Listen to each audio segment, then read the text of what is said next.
السلام علیکم دوستوں، میں ہوں عریج اور آپ ہیں اس وقت میرے چینل عریشہ ناولز پہ۔ آج میں پڑھنے جا رہی ہوں ایپیسوڈ نمبر 34۔ تو چلیے سٹارٹ کرتے ہیں۔ دوست دارم، قسط نمبر 34، تحریر عریشہ۔ میں نے تم سے کہا تھا کہ اپنی بیٹی سے بات کرو، لیکن تم پتہ نہیں کن کاموں میں لگ گئی ہو سیم۔ یہاں ٹینشن سے میرا سر پھٹا جا رہا ہے۔ اگر تمہاری بیٹی نہ مانی تو بین تو ہمیں سڑک پر لے آئے گا۔ سڑک پر نہیں بلکہ جیل میں، وہ ہمیں جیل بھیج دے گا۔ پتہ نہیں کیا ہونے والا ہے ہمارے ساتھ۔ میرا تو سوچ سوچ کر دماغ خراب ہو رہا ہے، اور تم یہاں بیٹھ کر آرام کر رہی ہو۔ وہ سمرا کے سامنے سے گلاس اٹھا کر زمین پر پھینکتا غصے سے چلایا تھا۔ تو میں کیا کروں مائک؟ تم ہی بتاؤ۔ میں خود اس وقت بہت ٹینشن میں ہوں۔ میں نے نور کو فون کرنے کی بہت کوشش کی ہے، لیکن وہ لڑکی پہلے تو فون ہی نہیں اٹھا رہی تھی، اور اب اس کا فون بند ہو گیا ہے۔ پچھلے 2 گھنٹے سے میں مسلسل اسے فون کرنے کی کوشش کر رہی ہوں۔ تم سے زیادہ ٹینشن ہے مجھے۔ میری بیٹی کا معاملہ ہے، یہ کوئی چھوٹی سی بات نہیں ہے۔ وہ اس سے زیادہ چلاتے ہوئے بولی۔ یہ بیٹی کا ڈرامہ تم میرے سامنے مت کرو تو بہتر ہے سمرا۔ میں بہت اچھے طریقے سے جانتا ہوں کہ وہ لڑکی تمہارے لیے کتنی اہم ہے۔ اگر وہ تمہارے لیے اہم ہوتی تو تم اسے یوں در بدر بھٹکنے کے لیے نہیں چھوڑتی۔ اسی لیے بہتر ہے کہ میرے سامنے یہ ڈرامے بازی بند کرو اور جلدی سے جلدی اپنی بیٹی کو یہاں واپس بلاؤ، ورنہ بین ہمارا جینا حرام کر دے گا۔ اور مجھے تو سب سے زیادہ ڈر اس بات کا لگ رہا ہے کہ کہیں وہ دارم اس کے ساتھ ریلیشن شپ میں نہ آ جائے، کیونکہ ایک بات کان کھول کر سن لو، بین اس کی جس چیز سے محبت کرتا ہے وہ ہے اس کی پاکیزگی، اس کا ان ٹچ ہونا۔ وہ اسے سمجھانے کی کوشش کر رہا تھا۔ تم فکر مت کرو مائک، میں کوئی نہ کوئی حل نکال لوں گی۔ میں اسے جلد ہی واپس بلا لوں گی، اور مجھے یقین ہے کہ وہ اپنے آپ کو دارم کے حوالے نہیں کرے گی، اور اس سے خود ہی جاہل گوار لوگوں سے نفرت ہے، اور وہ سمرا کی بیٹی ہے۔ میں نے اس کے باپ کو 2.5 سال تک اپنے پاس نہیں آنے دیا تھا، تو تم خود اندازہ لگا لو کہ وہ میری بیٹی ہے، اور وہ اتنی آسانی سے اپنا آپ ضائع نہیں ہونے دے گی۔ وہ اسے یقین دلاتے ہوئے بولی۔ مجھے یقین نہیں ہے۔ میں جانتا ہوں سمرا، وہ لڑکی پیار محبت کی بھوکی ہے۔ اگر ان لوگوں نے اسے تھوڑا سا بھی پیار گھول کر پلا دیا نا، تو تمہاری بیٹی تمہاری نہیں رہے گی۔ وہ ان لوگوں کی ہے، میں جانتا ہوں۔ اور وہ لوگ کیسے ہیں کیا میں نہیں جانتا؟ تمہاری بیٹی تو کیا، تم بھی سرمن کے پیار میں پاگل ہو چکی تھی، طلاق لینے کے لیے بھی تیار نہیں تھی۔ وہ تو میں نے تمہیں مجبور کیا، تمہارے سامنے سرمن کی حقیقت رکھی، تب مجھے یہ پتہ چلا کہ تم تو سرمن کے بچے کی ماں بننے والی ہو۔ تم نے تو اپنا آپ برباد کر دیا اس سرمن کے پیچھے۔ میں کیسے یقین کروں تم پر؟ وہ بے حد غصے سے بول رہا تھا۔ کام ڈاؤن، ریلیکس ڈارلنگ، تم پریشان مت ہو، ابھی بات کرتی ہوں اس سے۔ یقین کرو وہ ہمیں مایوس نہیں کرے گی۔ یقین رکھو مجھ پر، سب کچھ ٹھیک کر دوں گی ڈارلنگ، وہ اسے سمجھاتے ہوئے یقین سے بولی۔ اس بار مائک بھی آگے سے کچھ نہیں بولا تھا۔ اس وقت تو اتنی ٹینشن میں تھا کہ مزید کچھ بھی فضولیات سننا ہی نہیں چاہتا تھا، اسی لیے تو غصے سے کمرے سے ہی نکل گیا، جبکہ سمرا پریشانی سے بار بار نور کو فون کرنے کی کوشش کر رہی تھی۔ اس کی آنکھ 11 بجے کے قریب کھلی۔ اس کا تو اب بستر سے نکلنے کا دل نہیں کر رہا تھا۔ پھر رات بھر دارم نے اسے اتنا ستایا تھا کہ تھکاوٹ سے اس کا برا حال تھا۔ اس نے اٹھ کر ایک بھرپور انگڑائی لی اور روم میں دارم کی تلاش میں ایک نظر دہرائی، لیکن وہ تو پہلے ہی جا چکا تھا۔ اس کے چہرے پر ایک شرمیلی سی مسکراہٹ آ گئی تھی۔ شکر ہے کہ وہ جا چکا تھا، اگر وہ یہاں ہوتا تو اسے اور ستاتا۔ ایک تو ویسے ہی اس نے ساری رات سونے نہیں دیا تھا۔ اس سوچ کے ساتھ ہی وہ ایک بار پھر سے بیڈ کرون کے ساتھ ٹیک لگا کر بیٹھ گئی۔ دارم کی خوشبو اس کو اپنے وجود سے محسوس ہو رہی تھی۔ اس وقت وہ کسی کو نہیں سوچنا چاہتی تھی، صرف دارم کے ساتھ ان حسین لمحات میں کھوئی وہ اپنی ہی الگ دنیا بسائے ہوئے تھی۔ کیا دارم سائیں مجھے ہنی مون پر لے کر جائیں گے؟ اس کے دماغ میں ایک سوال آیا۔ ہاں تو لے کر جانا تو چاہیے، ہر بیوی کو اس کا شوہر لے کر جاتا ہے، اور جتنے رومانٹک یہ ہیں انہیں تو چاہیے کہ مجھے 5-6 بار ہنی مون پر لے کر جائیں، لیکن ہم جائیں گے کہاں؟ وہ اپنی ہی سوچ میں ڈوبی نہ جانے کدھر نکل چکی تھی جب اسے اپنے موبائل کا خیال آیا۔ کیوں نہ وہ موبائل پر سرچ کیا جائے؟ ہاں یہ اچھا ہے، وہ موبائل میں دیکھتی ہوں، کوئی اچھی سی جگہ ہنی مون پر جا کر میں انہیں بہت ستاؤں گی۔ دارم سائیں بھی آپ جانتے نہیں ہیں آپ کا پالا کس سے پڑا ہے۔ وہ خوشی خوشی موبائل آن کرنے لگی جو نہ جانے کیسے آف ہو گیا تھا۔ موبائل آن کرتے ہی اسے اپنی ماں کی بے شمار کالز سکرین پر چمکتی ہوئی نظر آئی۔ اچھا ہی ہوا مام نے خود فون کر دیا، میں انہیں بتا دیتی ہوں کہ میرا اور دارم سائیں کا رشتہ مکمل ہو چکا ہے اور میں اس کو لے کر بہت مطمئن ہوں، اور اب میں الگ نہیں ہونا چاہتی۔ میں یہاں بہت خوش ہوں۔ ہاں یہ سچ ہے، میں یہاں جائیداد کے لیے آئی تھی، لیکن یہ لوگ کتنا پیار کرتے ہیں مجھ سے۔ اگر میرے پاس پیسوں کی کمی تھی تو رشتوں کی بھی تو کمی تھی نا۔ وہ موبائل ہاتھ میں لیے خود کو مطمئن کر رہی تھی۔ میں انہیں بتا دوں گی کہ میں دارم سائیں کو نہیں چھوڑوں گی، ان کی ساری غلط فہمیاں دور کر دوں گی۔ دارم سائیں تو بہت اچھے ہیں، سب اچھے ہیں یہاں، اور مجھے یقین ہے اگر دارم سائیں کو مجھ سے محبت نہ ہوئی تو ہو جائے گی۔ وہ میرے ساتھ پوری ایمانداری سے یہ رشتہ نبھا رہے ہیں، میں ماما سے کچھ نہیں چھپاؤں گی۔ ہو سکتا ہے وہ میرے یہاں آنے کی وجہ سے پریشان ہوں، ہو سکتا ہے وہ میری طرح اپنی فیلنگ ظاہر نہ کر پاتے ہوں، انہیں میری فکر ہو، اسی لیے تو وہ یہ سب کچھ کہہ رہی ہیں۔ میں ہر چیز کو ہمیشہ غلط ہی لیتی ہوں۔ مام کی شادی کو میں نے نیگیٹو لیا، جبکہ حقیقت تو یہ تھی کہ بابا سائیں سے طلاق کے بعد وہ اکیلی ہو گئی تھی۔ انہیں کسی ہم سفر کی ضرورت تھی، اور ہم سفر زندگی میں کتنا اہم ہوتا ہے یہ بات تو میں خود بھی دارم سائیں کے ساتھ چند دن گزار کر سمجھ گئی ہوں۔ یقیناً انہیں بھی ہم سفر کی ضرورت تھی، لیکن مائک ایک اچھا انسان نہیں ہے، لیکن موم کے لیے تو بہت اچھا ہے۔ موم ان کے ساتھ خوش ہیں، اور مجھے اس سے زیادہ اور کچھ نہیں چاہیے۔ میں واپس نہیں جاؤں گی، یہیں رہوں گی پاکستان میں اپنے بابا سائیں کے پاس۔ بہت رہ لیا میں نے ان کے بغیر، اب یہ سب لوگ میرے پاس ہیں، ہمیشہ رہیں گے پیار سے۔ تمہیں بلا دولت اور جائیداد کا کیا کروں گی، میں انہیں بتا دوں گی۔ موبائل ہاتھ میں پکڑے وہ اپنی ہی سوچوں میں کھوئی ہوئی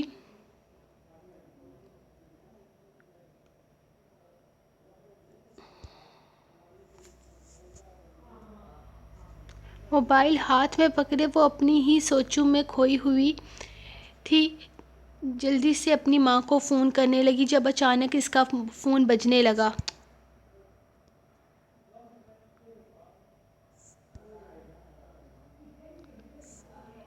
تمہاری صبح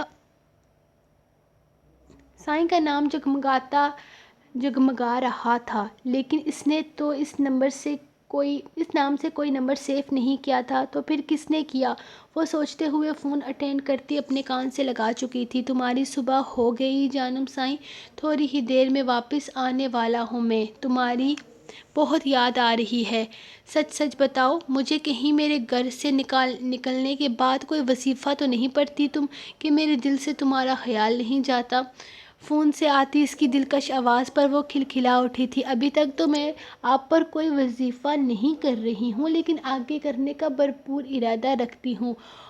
اور دارم سائیں سوچا دل سے نہیں دماغ سے جاتا ہے، میں بھی وظیفہ آپ کے دل پر نہیں بلکہ دماغ اپنے کنٹرول میں کروں گی، وہ کھلکھلاتے ہوئے شرارت سے بولی، جبکہ اس کی زندگی سے بھرپور کھلکھلاہٹ پر وہ بھی دل فریب انداز میں مسکرا دیا۔ میرا کوئی تعلق نہیں ہے دماغ سے، میں تو دل سے کام لیتا ہوں، سوچتا بھی دل سے ہی ہوں، اور میرے خیال بھی سارے دل میں ہی آتے ہیں، کیونکہ اس دل میں تم رہتی ہو، تمہارا گہرا اثر ہو گیا ہے میری ذات پر۔ یہ اچھا نہیں جانم سائیں، کہیں پاگل ہو گیا تو کیا بنے گا تمہارا؟ دارم سائیں کتنی عجیب باتیں کرتے ہیں آپ آپ ہیں کہاں اور کب تک واپس آئیں گے؟ اس کے انداز میں بےتابی تھی۔ تمہارے دل میں ہوں، جھانک کر دیکھ لو، وہ دلکشی سے بولا۔ یہاں تو نظر نہیں آ رہے۔ اس کے انداز پر وہ پھر سے شرارتی لہجے میں بولی۔ ٹھیک سے دیکھو جانو، صحیح سے تلاشی لو، میں وہیں پر ہوں، دارم نے پورے یقین سے کہا۔ نہیں ہیں آپ، میں نے ڈھونڈ لیا، پورا دل دیکھ لیا، آپ کہیں نظر نہیں آ رہے، وہ اسے یقین دلاتے ہوئے بولی۔ ٹھیک ہے، آ رہا ہوں میں گھر واپس، خود آ کر تلاشی لیتا ہوں، وہ پٹری سے اترتے ہوئے بولا۔ اف، آپ اتنے بدتمیز ہیں، شرم حیا نام کی کوئی چیز نہیں ہے آپ میں، جائیں، میں نہیں بولتی آپ سے۔ اس کی بات کا مطلب سمجھ کر لمحے میں اس کے چہرے پر سرخی پھیل گئی تھی، جبکہ اس کی بات سننے کے بعد دوسری طرف سے دھارم کا قہقہ بلند ہوا تھا۔ اب تو میں ضرور تلاشی لوں گا، آتا ہوں تھوڑی دیر میں گھر واپس، تب تک تم اپنے آپ کو تیار کر لو، وہ فون رکھ تعزیمانی انداز میں بولا، جبکہ دوسری طرف سے موبائل بند کرتے ہی اس نے بے ساختہ اپنا چہرہ اپنے ہاتھوں میں چھپا لیا۔ وہ اپنی ماں سے بات کرنا چاہتی تھی، لیکن فی الحال کمرے سے نکلنا زیادہ بہتر تھا۔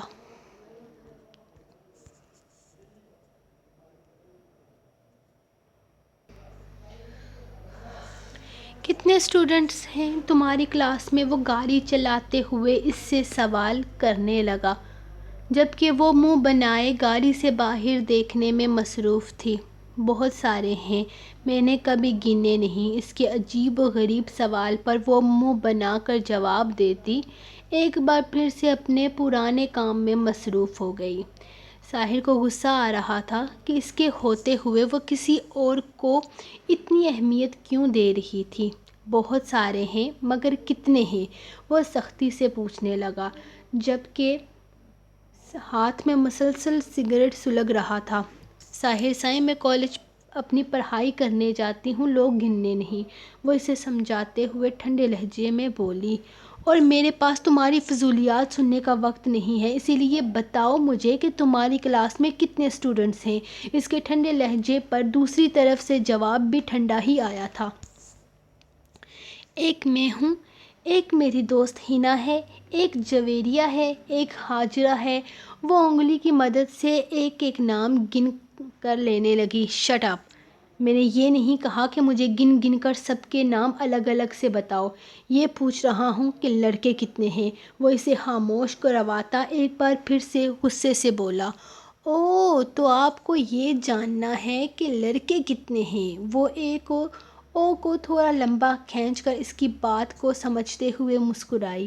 ہاں، مجھے یہ جاننا ہے کہ لڑکے کتنے ہیں، وہ نارمل سانس لیتا پوچھنے لگا۔ بہت سارے ہیں، لیکن اپنے ڈپارٹمنٹ میں۔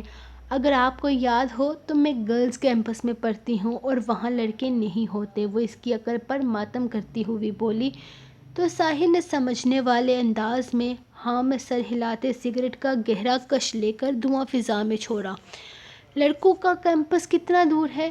تمہیں کبھی کسی نے تنگ کرنے کی کوشش تو نہیں کی نا؟ وہ اب ریلیکس انداز میں اپنا سگریٹ مکمل کرتا اس سے سوال کرنے لگا۔ کسی کے باپ میں اتنی ہمت ہے کہ کوئی مجھے تنگ کرے گا؟ دارم سائیں کی بہن ہوں میں، اس گاؤں کے سردار ہیں وہ اپنی ہی دھن میں بولی چلی جا رہی تھی۔ لڑکی، دارم سائیں کے علاوہ بھی اس گھر میں تمہارے اور بہت سارے رشتے ہیں جن پر تم ناز کر سکتی ہو، وہ جیسے اسے سمجھا رہا تھا۔ ہاں ہے نا سنان ادا، میرے پیارے بھائی، وہ تو اتنے اچھے ہیں، اتنے پیار سے بات کرتے ہیں، اتنے پیار سے سب کچھ سمجھاتے ہیں، میری تو سہیلیاں بھی ان پر فدا ہیں۔ آپ کو پتہ ہے میری سہیلی ہے نا، اس نے تو 2-3 بار مجھ سے ان کا نمبر بھی مانگا، لیکن میں اپنے بھائی کا نمبر کسی کو کیوں دوں، اسی لیے میں نے اسے آپ کا نمبر دے۔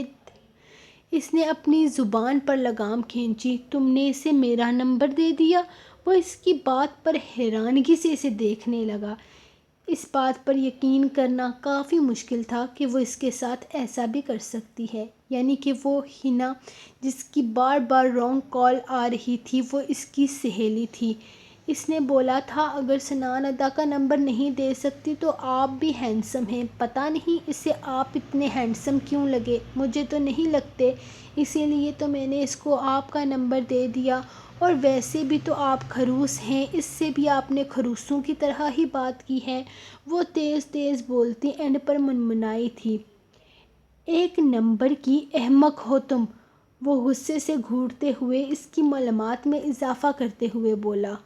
اب یہیں بیٹھی میرا وقت برباد کرنا بند کرو اور جاؤ شکل گم کرو اپنی، وہ کیمپس کے باہر گاڑی روکتا غصے سے بولا، جبکہ وہ جو کب سے نظریں اپنے چہرے پر جمائے، اپنے ہاتھوں پر جمائے اس کی ڈانٹ سن رہی تھی۔